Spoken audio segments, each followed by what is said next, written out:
Today I want to do a guitar lesson on the song Amazing Grace. And the primary focus of this lesson is going to be on a little guitar solo that I came up with that's in sort of a bluegrass-gospel guitar style. I think I'm going to run through this and play along with a backing track that I made. And a little bit later on we'll break it down, and I'll also show you the chords and strumming for the song. So I'm going to go ahead and start this backing track.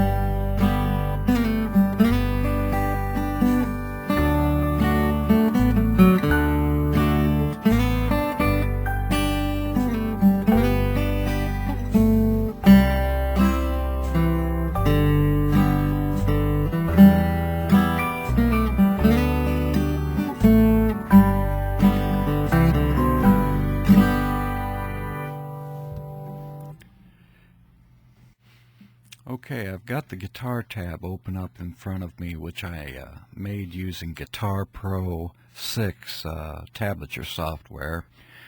And before I go through the solo, I want to show you what the basic chords in the song are. There's 4 chords, and one of them is a G, then there's a C, there's a D, and an E minor. The chords are actually on the guitar tab, so if you're not familiar with the chords, you can just look up this guitar tab on my website and you'll find the fingering for those chords. The way that I play the chords, though, in the guitar solo are different forms. They're shorter, fewer strings involved.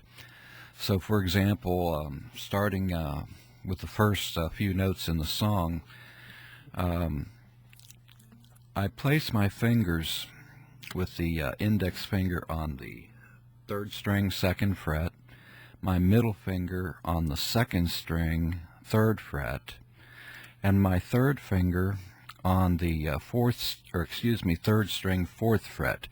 So the first 2 notes are like that. 3rd string, 4th fret with the 2nd string, 3rd fret. That's followed by taking this ring finger off and hitting the 3rd string, 2nd fret with the 2nd string, 3rd fret.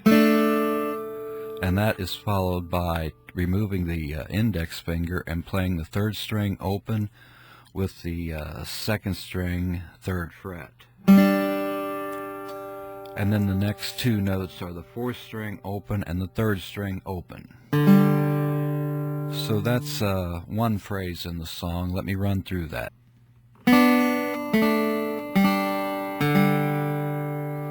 Okay, then the next thing that happens is basically out of the C chord, where you hit the 4th string, 2nd fret with the 3rd string open. And that's followed by the 4th string open and the 3rd string open. And that's followed by the 5th string, 3rd fret with the 4th string, 2nd fret. Then you go back to the 4th string open and the 3rd string open. So that was the second phrase in the song. Okay, then after that it kind of really gets into the solo, which is starts with the 4th string open, followed by the 4th string, 2nd fret, then the 3rd string open, then there's a strum on 3 strings, the 3rd string open, the 2nd string open, and the 1st string, 3rd fret. Okay, then in the next measure you do a slide from the 3rd string, 4th fret down to the 3rd string, 2nd fret. That's followed by the 3rd string open, followed by the 4th string open. Let me kind of try to put all that together, starting with the solo part, right after the introduction. This part here I call the introduction.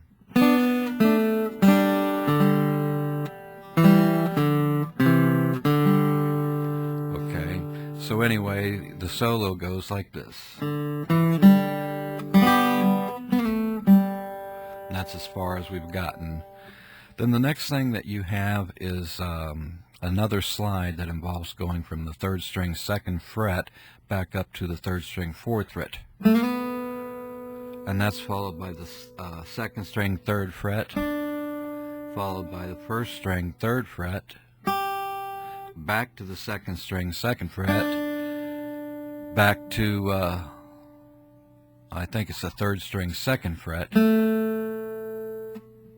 followed by the 3rd string open. So let me try that part right there.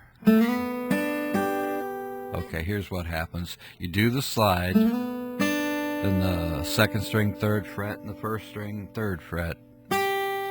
Then you come back to the 2nd string 3rd fret. So let me do that part. Okay, the form that I'm using there is kind of like an F chord without the 4th string. Then you go back down to the 3rd string 2nd fret.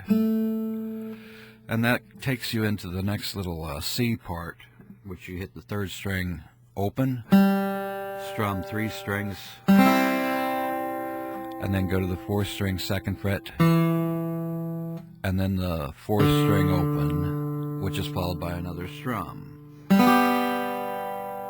Okay, so that's the entire beginning phrase of the solo. Sounds like this if you put it all together. Let me try that again.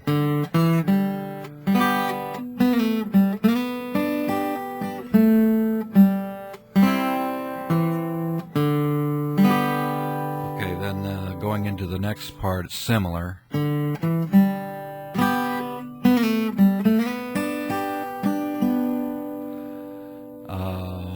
Which takes you into your D. That's 2nd string 3rd fret followed by 3 string strum, followed by this run that goes. That's the 3rd string 2nd fret. Then you use your little finger on the 3rd string 4th fret, back down to the 3rd string 2nd fret, little finger on the 4th string 4th fret, then the 4th string open. Sounds like this, followed by a strum. Then you go back to kind of like it was in the beginning of the solo.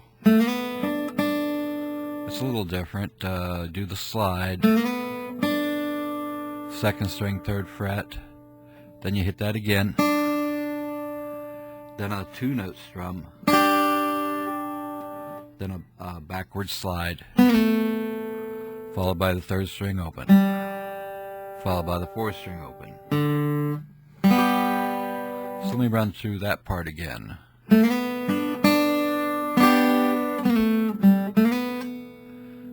Okay, that's followed by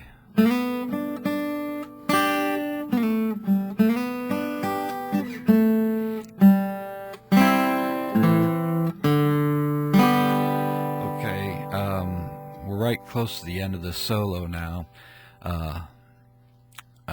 where we're going to go into a little E minor part. It sounds like this: 4th string open to the 4th string 2nd fret, then the 3rd string open, then strum 3 strings open, and this time instead of doing the backward slide from the 4th fret, you do it from the 3rd fret, followed by the 3rd string open. Then the same little phrase down to the 3rd string 2nd fret, then the 3rd string open, strum, and then the final run. I'll do that again. 4th string open, 4th string 2nd fret, back to the 4th string open, 5th string 2nd fret, then the 6th string open, 3rd fret, and then a final strum. So let me go ahead and run through this thing slowly, and then maybe we'll do the jam track one more time. Okay, so it sounds like this from the beginning.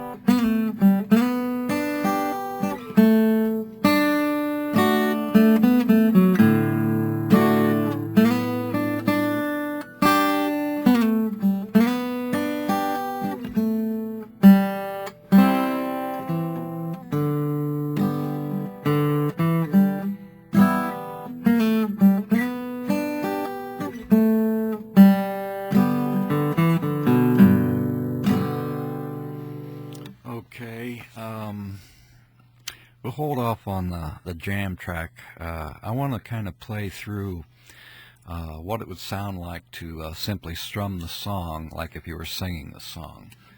So here's where you would use your full chords, the regular G, regular C, regular D, and a regular E minor. The basic strumming pattern for this is bass, strum, strum, bass, strum, strum. Each one of the chords in the song has got a specific bass note. If you're in G, the bass note is the 6th string. If you're in C, the bass note is the 5th string. If you're in D, the bass note is the 4th string. And if you're in E minor, the bass note would be the 6th string. Okay, as I say, that's the basic strum, which is counted 1, 2, 3. Now when I strum, I'll hit the bass note and then strum 3, 4, or 5 strings. It doesn't make too much difference as long as you keep the rhythm going. But I was going to say that there are a few little rhythmic variations that you can do. Instead of just doing a bass, strum, strum, you can put a little upstroke at the end so it sounds like...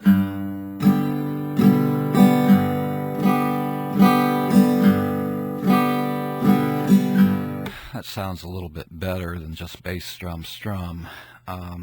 Another thing I want to mention is I am using a thumb pick that is kind of a cross between a thumb pick and a straight pick. It's made by Fred Kelly, and it's a kind of an interesting configuration. I'll show you this.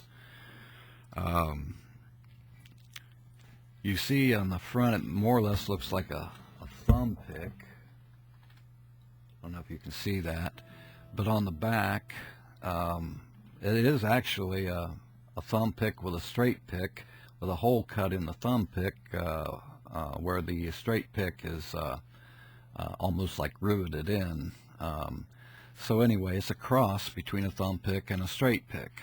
I do a lot of finger picking, so I kind of like the feel of the thumb pick, but there are times when you just want to do a simple strum and or maybe do some alternate picking with down up type thing, which is easier to do with the straight pick. You can do it with your fingers too, but anyway, when I strum, sometimes I use the pick more like a straight pick to strum with doing like that, and other times I use my fingers.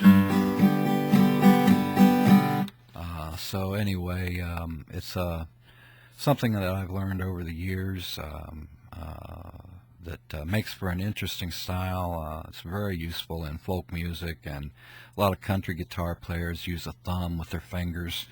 So anyway, enough on that. Okay, so we went through the song slowly. Let me go ahead and play this, basically like I would if I were singing the song. I might still have that little intro.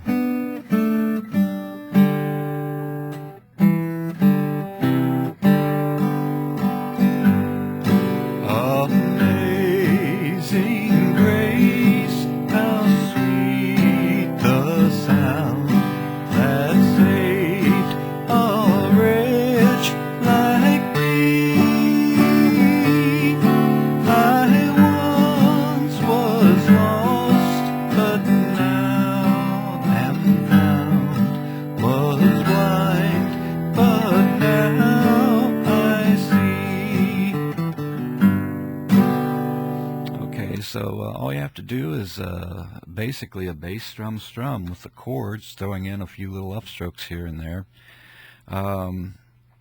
So anyway, I think that's about it. Run through this jam track one more time, and that'll be about it. So I'll have to bring that back up. Hang on one second. It'll start playing on its own.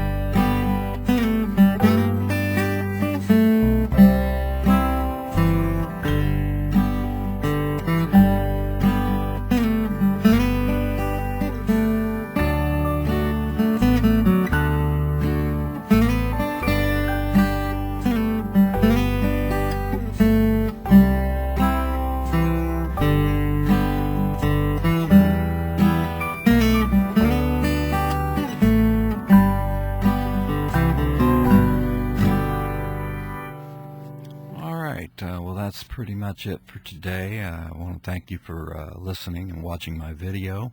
We'll see you next time.